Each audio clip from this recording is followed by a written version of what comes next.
हाँ तो भैया लोग फाइनली पहुंच गए हैं सद्दाम भाई के दुकान पे। ये देखो, ये सद्दाम भाई का शॉप है। सद्दाम भाई देखो वहाँ पे हैं और ये दीनानाथ भाई हैं। उस रैप वाले गाने को लेकर कुछ गुफ्तगू हो रहा है। आइए मिलते हैं सद्दाम भाई से।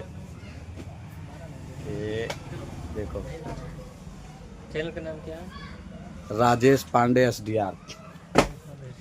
हाँ हेलो सोशल मीडिया फैमिली, कैसे आप सब लोग? उम्मीद करते बहुत अच्छे होंगे। तो आज हमसे मिल रहे हैं हमारे भैया राजेश पांडे DSR SDR। हाँ, DSR कर दिए सिद्धार्थनगर। राजेश पांडे SDR सिद्धार्थनगर से हैं भाई साहब। तो इससे मिलकर बड़ा अच्छा लगा। तो आप सबसे एक रिक्वेस्ट है कि भाई को ज़्यादा ज़्यादा सपोर्ट करें। गाना लेके आए हैं बहुत ज़बरदस्त हरियाणवी सॉन्ग रैप के लिए, और देखते हैं आगे बात चल रही है क्या कब होता है शूट, कब आएगा, कहाँ आएगा। लेकिन एक रिक्वेस्ट है कि भाई को ज़्यादा ज़्यादा सपोर्ट करें।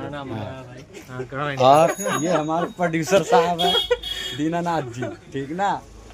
आप लोग इस जब शूट होगा तो हम आपको लाइव दिखाएंगे। चैनल को जरूर सब्सक्राइब कीजिएगा, ठीक ना। राजेश पांडे SDR है। शूट होगा तो हम आपको जरूर लाइव करेंगे। ओके, धन्यवाद, थैंक यू।